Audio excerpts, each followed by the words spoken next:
Hola, soy Darío Álvarez Clar. Me apasiona la relación entre educación e innovación y esto es Conversaciones en Red. La educación nos conecta. ¿Cómo encender la chispa del aprendizaje en los niños, niñas y adolescentes? ¿Qué significa aprender? ¿Y cuáles son los contextos favorables para hacerlo? ¿La tecnología es una amenaza o una oportunidad? ¿Y qué rol tenemos las madres, padres y adultos responsables en la enseñanza y crianza de hijos curiosos? Todas estas preguntas y algunas más nos las responde Melina Furman. Ella es bióloga por la Universidad de Buenos Aires y máster y doctora en educación por Columbia University, Estados Unidos. Melina Furman es además investigadora del CONICET y profesora asociada de la Escuela de Educación de la Universidad de San Andrés. También dirige la colección Educación que Aprende, en la editorial Siglo XXI. Su último libro se llama Enseñar Distinto, una guía para innovar sin perderse en el camino. Melina es una apasionada de la innovación educativa, de la ciencia y del pensamiento crítico y curioso. Y como siempre, es un placer charlar con ella, hacerle preguntas, escucharla y aprender algo nuevo.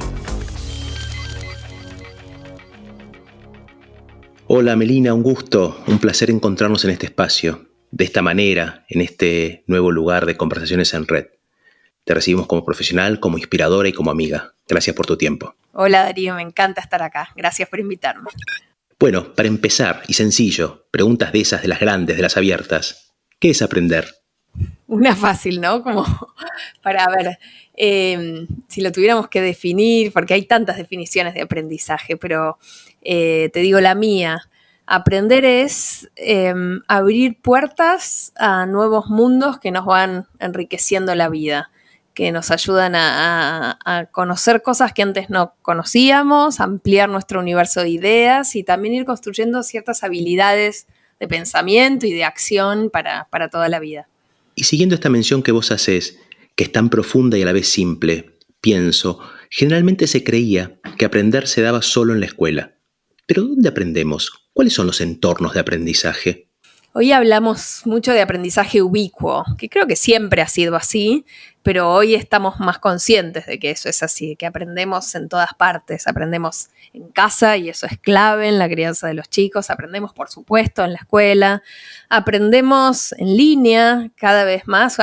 Si uno quiere aprender algo nuevo, en general va y se busca un tutorial de YouTube y siempre alguien lo grabó para eso. Aprendemos al aire libre, aprendemos con otros y otras donde sea, ¿no? Tiene que ver, me parece, esto del aprendizaje ubicuo con tener más conciencia de que en cualquier espacio en el que estemos podemos aprender. Por supuesto, algunos son específicamente diseñados y tienen ese foco como es la escuela, pero creo que vale la pena hoy darnos cuenta de que estamos aprendiendo en todos lados y que sobre todo los espacios no formales, desde espacios específicos como museos o como lugares para aprender, como también en Internet estamos aprendiendo todo el tiempo.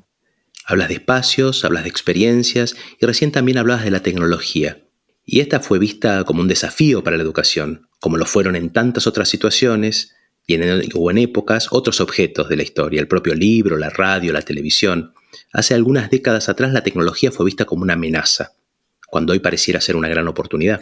Sí, todavía, ¿no? Porque por supuesto que la tecnología nos presenta dilemas. Hoy si algo nos ocupa a quienes trabajamos con niños y con jóvenes es, bueno, ¿qué hacemos y nos pasa también con los adultos, qué hacemos con la atención que hace falta para aprender? Para aprender necesitamos prestar atención, necesitamos que nuestro cerebro esté enfocado en algo un tiempo suficiente. Y muchas veces nos pasa con la inmediatez de la tecnología, de las redes sociales o Internet o la cantidad de estímulos que tenemos a mano, y que por un lado esos estímulos son maravillosos y bien usados conducen a aprender, pero también nos presentan el desafío de, bueno, ¿cómo hacemos para que no sean una aspiradora de tiempo y una aspiradora de atención?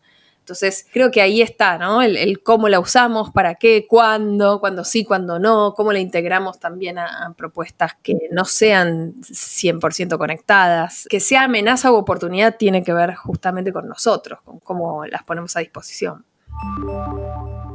Pensar en contextos de aprendizaje eclécticos, aprovechables y donde toda experiencia es una oportunidad. Vos, desde tu área de la ciencia, pero también desde tu área de la docencia y también como mamá, haces una síntesis que tiene que ver con estar atento a las enormes cantidades de oportunidades. incluso aquello que uno no le ofrece a un niño o una niña, pero que lo tiene a su alcance, a la vista, y que le despierta la curiosidad, que es otro de los factores esenciales y tan importantes para alimentar el aprendizaje. A mí me gusta mucho esa metáfora de tirar la punta del ovillo, ¿no? Y sobre todo cuando en una escuela uno tiene un programa que seguir y ahí la búsqueda es, bueno, ¿cómo logramos que eso sea interesante, apasionante, fascinante? Pero incluso en la escuela, y por supuesto fuera de la escuela esto es más visible, poder darle lugar a los emergentes, eso que donde vemos que a los chicos o a los grandes, ¿no? Yo también trabajo con grandes y es igual, ¿no? Les brillan los ojitos, ese momento donde hay una chispita de curiosidad para desde ahí tirar como si uno tirara la punta de un ovillo para ver a dónde nos lleva y qué más podemos profundizar y qué más podemos explorar sobre eso, porque esa curiosidad del inicio, que es el gran motor, ya la tenemos de nuestro lado, entonces dale que vamos por ahí.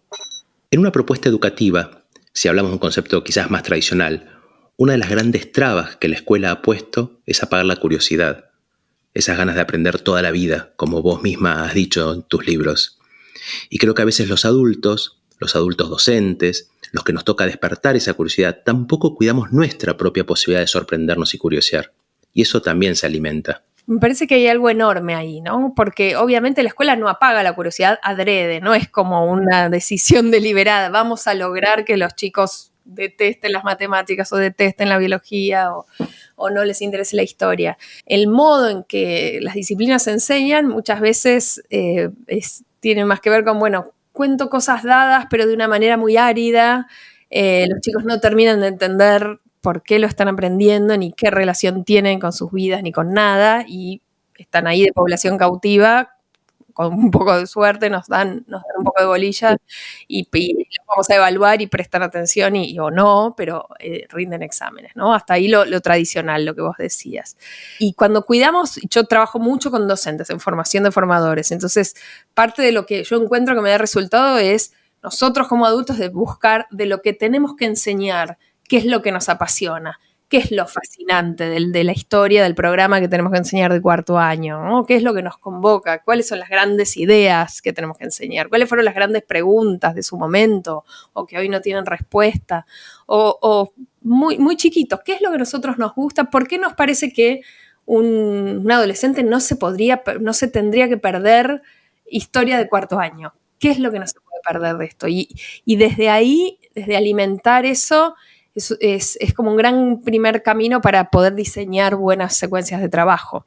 Y por supuesto fuera de lo que tenemos que enseñar también, como vos decís, seguir manteniéndonos como adultos aprendices toda la vida. Primero es un modelo para los chicos, tanto para nuestros hijos como para los alumnos, ¿no? Decir, bueno, no se puede ser adulto y apasionado y seguir aprendiendo. Los adultos también son aprendices que disfrutan seguir construyendo cosas nuevas. Cuando uno rememora en su propia biografía escolar aquellos profesores que más impacto nos generaron, creo que hay un común denominador, que fueron profesores, docentes, apasionados, con intensidad. Y eso es lo que te queda como recuerdo. En cierta época los veías como exigentes, en otro quizás como pesados, pero el común denominador siempre parece que es esa pasión por lo que hacían. Totalmente. Nosotros hicimos una investigación hace poco sobre eso con muchos docentes de toda Latinoamérica y les preguntamos quiénes les habían dejado huella en sus vidas, ¿no? Profesionales. Ahora todos ya se dedican a la enseñanza. Tenían que escribir una autobiografía y desde ahí sacábamos como fragmentos para tratar de entender, bueno, qué tenían esas huellas en común. Y encontramos 3 tipos de profesores, voy a hablar de 2 que son los más claros. El primero fueron los profesores faro, que son estos que vos decís, Darío, de estos que te iluminan el camino, que te lo iluminan, pues fuimos a ver, bueno, ¿qué tenían en común? Bueno, te lo iluminan porque eran apasionados por lo que hacían, porque contagiaban esas ganas de saber, también porque se preocupaban por quién estaba del otro lado, por el vínculo, no solo por el conocimiento, sino también por el vínculo de ver quiénes son esos alumnos, qué les pasa, qué les importa por decirte vos podés, te tengo confianza, sé que vas a poder aprender. Y después en esas historias también de huellas aparecían los que llamamos los antimodelos. A veces docentes que uno esta gente ya era docente, decían, bueno, yo me hice docente porque no quiero ser como tal profesor que hizo que no me interesara la física o que me sintiera que no era capaz, ¿no? Entonces, un poco como de poder sanar esa herida. Por imitación o por reacción uno lo toma. Entonces, cada vez que te escucho, que te leo y que aprendo con vos, me siento identificado con conceptos que mencionás y que sostenemos en la red educativa Itinere. Hay imágenes que nos identifican: el faro, dejar huella, encender las ganas de aprender, la brújula para no perder el norte. Pero siempre digo, nuestra tarea, al menos en el contexto en el que nos movemos, es cómo hacer que esto que decimos suceda para que no sea solo una enumeración. Entonces me lleva una nueva pregunta, Meli. Hablamos de los docentes, de su formación, su pasión. Hablamos de la tecnología como aliada. ¿Cómo podrías describir contextos que sean favorables para esto que estamos hablando en el concepto de aprendizaje? ¿Cuál es un contexto favorable en general, no solo desde el aspecto didáctico? Un contexto, bueno, podemos pensar contexto en el sentido amplio, ¿no? Pero más en el sentido de cómo se vería, qué pinta tendría un aula para aprender, donde eso suceda, ¿no? Pensando en el aula y también... En el aula, en los vínculos entre las personas, ¿no? Creo que hay algo de la flexibilidad que atraviesa cualquier contexto que conduzca a aprender, ¿no? Si es un aula donde un docente arranca una secuencia de trabajo que no es cortita y paso rápido al siguiente tema, sino que le dedica un cierto tiempo a cada tema que va a tratar y empieza vinculando ese tema con algún caso de la vida real o alguna pregunta o un desafío disparador, donde involucra a los alumnos en pensar, bueno, ¿cómo vamos a resolver esto? ¿Qué tenemos que aprender para poder responder esta pregunta? Donde varía las estrategias didácticas, donde a veces propone lectura de textos, a veces propone obras de teatro, a veces propone trabajar con tecnología, pone a los alumnos en el lugar de producir. Entonces, por ahí hay flexibilidad en las maneras de contar lo aprendido. Los alumnos al final pueden escribir un diario, pueden hacer un podcast o pueden filmar un video. Y eso, a mí me gusta una idea mucho que la tomo de Rebeca Anijovic, que es amiga aquí de los dos, que ella dice garantizar lo común, pero ofrecer opciones. Y en mi experiencia, cuando uno hace eso, entonces, bueno, todos vamos a aprender sobre la Revolución Francesa y vamos a arrancar con algo que nos convoque sobre eso, vamos a ver una película, vamos a por ahí hacer alguna situación más dramática donde actúen o escribir una carta como si fuéramos María, Antonieta, antes de que nos corten la cabeza, etcétera, etcétera. Pero después al final, o en el medio, ni siquiera al final, va a haber momentos donde los alumnos puedan elegir. Entonces, por ahí va a ser que María Antonieta escriba o la carta o se grabe actuando o pueda elegir otro personaje histórico que sea quien sea el protagonista de lo que van a producir. Entonces, uno marca la cancha, pero en esa cancha da opciones. Y eso es lo que yo creo que funciona, porque lo que no podemos soslayar es que para que el otro aprenda, el otro tiene que querer aprender. Hay algo de la voluntad del... una psicoanalista que se dedica a la educación, Perla Selmanovich, hablaba del consentimiento a ser enseñado. Me parece que hay una idea potente ahí, ¿no?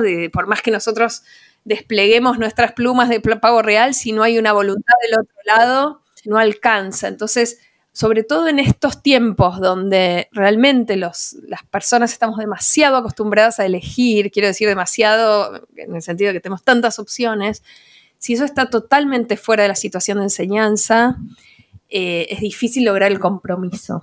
A mí me pasa con mis alumnos que cuando yo abro el juego y doy opciones, en general, y siempre dejo y otro, que a vos se te ocurra y contámela y te la valido. Y en general me sorprenden para bien. Me pasa como justamente eso. Digo, wow, a mí jamás se me hubiera ocurrido hacer, no sé, un programa de radio sobre este tema y lo hicieron y ahora lo incluyo para las consignas del año que viene. Claro, que es lo contrario por ahí a una educación más tradicional, que ocluye, que busca la respuesta única, absoluta, la que yo ya tenía como docente prevista que me dieran mis alumnos. Me parece que tiene que ver con una nueva concepción didáctica de educación, pero también de ciudadanía, de un concepto donde la palabra circule. Sí, y agrego, vos también hablas de contextos en el sentido más amplio. Yo siempre, a mí me ordena pensar en un contexto que sea cognitivamente estimulante, que es lo que dijimos recién, pero también afectivamente seguro. De ahí hay una pata enorme de la ecuación donde necesitamos que los alumnos sepan que nos importan, mirarlos a los ojos, sabernos el nombre. A veces no es fácil, sé que las condiciones de trabajo de muchos docentes son muy difíciles, pero hay algo del vínculo que si eso no está, todo lo demás se cae como el castillo de naipes, ¿no? Me acuerdo de una investigación muy, muy interesante de Ezequiel Gómez Caride, donde él fue a ver, bueno, qué era lo que tenían estos profesores de secundaria del conurbano, que los alumnos consideraban los mejores profesores de la escuela. Y fue a ver qué tenían en común en distintas escuelas, y lo que encontró fue tan simple que es un poco hasta para ponerse a llorar, en el sentido de que qué difícil que eso esté ausente en muchos casos. Y eran profesores que primero venían a clase, se paraban y recibían a los alumnos, los miraban a los ojos, cumplían, como eran consecuentes con lo que habían propuesto, ¿no? Cumplían sus promesas de algún modo. Estaban disponibles emocionalmente para los alumnos también. Y como decís vos, parece tan básico y esencial y no siempre sucede.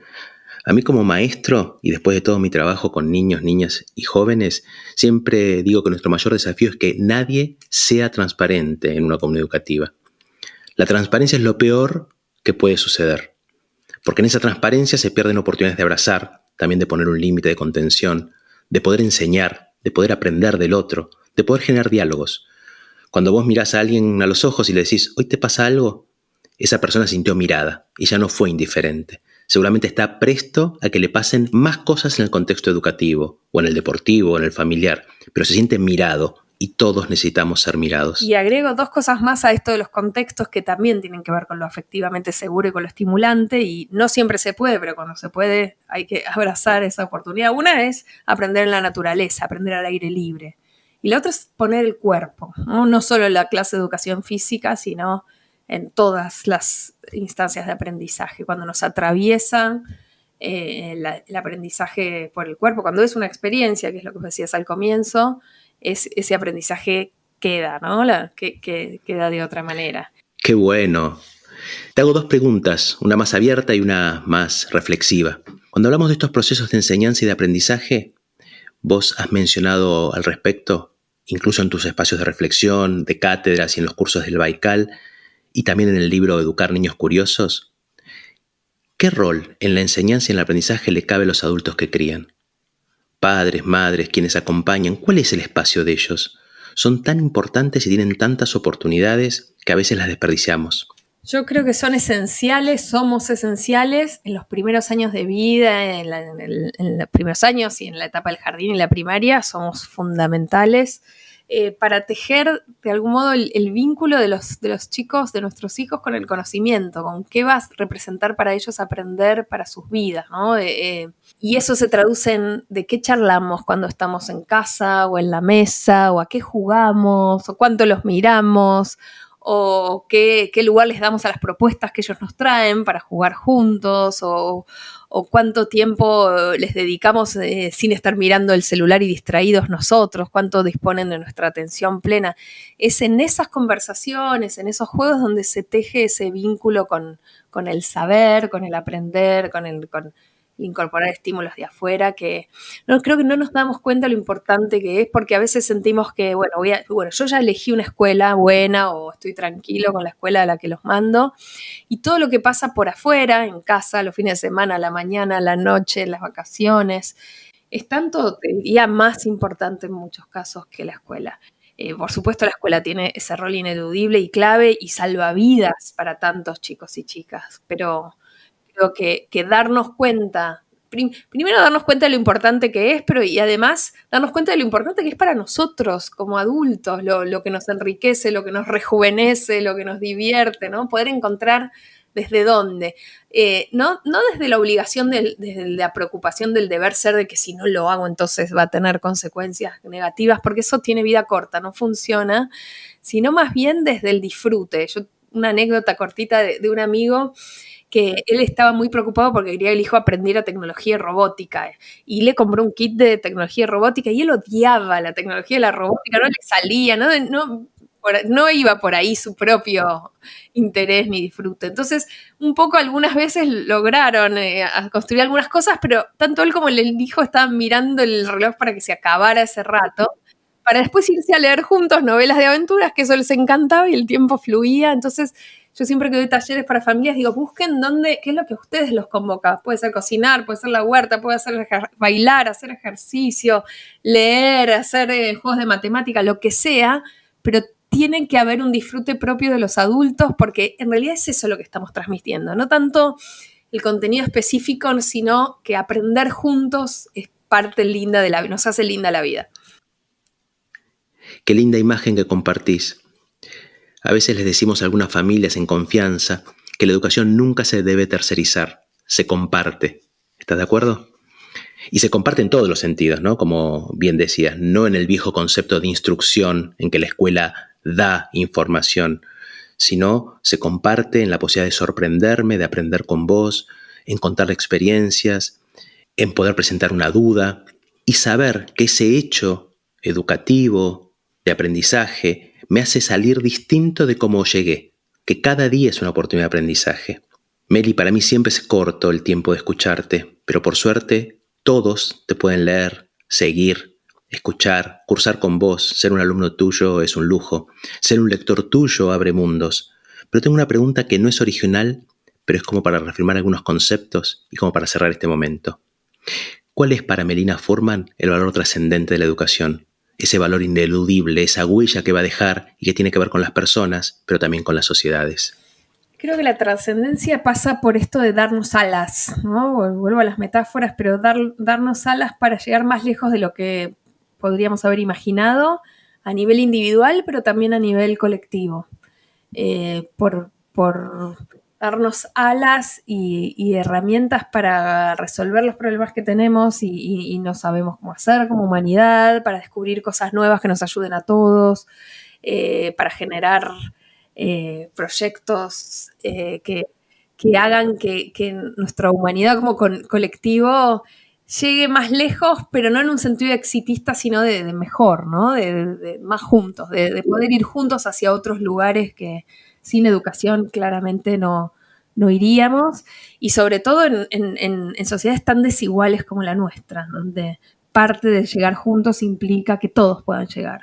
Y sin educación, esa brecha que tenemos hoy en tantas dimensiones, no hay chance de que la podamos resolver. Entonces, creo que va por ahí.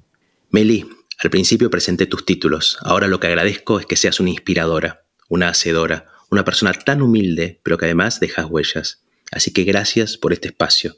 Te mando un abrazo gigante. Otro vos, gracias.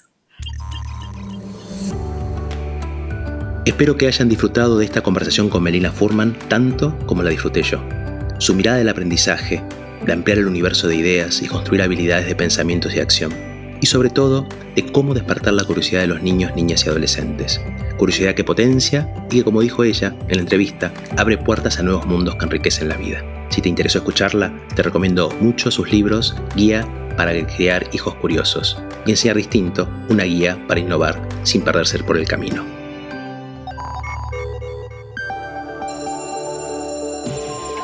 Conversaciones en red. La educación nos conecta. Conversaciones que completas vos, que completamos todos. Seguinos en nuestras redes y, por favor, compartinos tu opinión.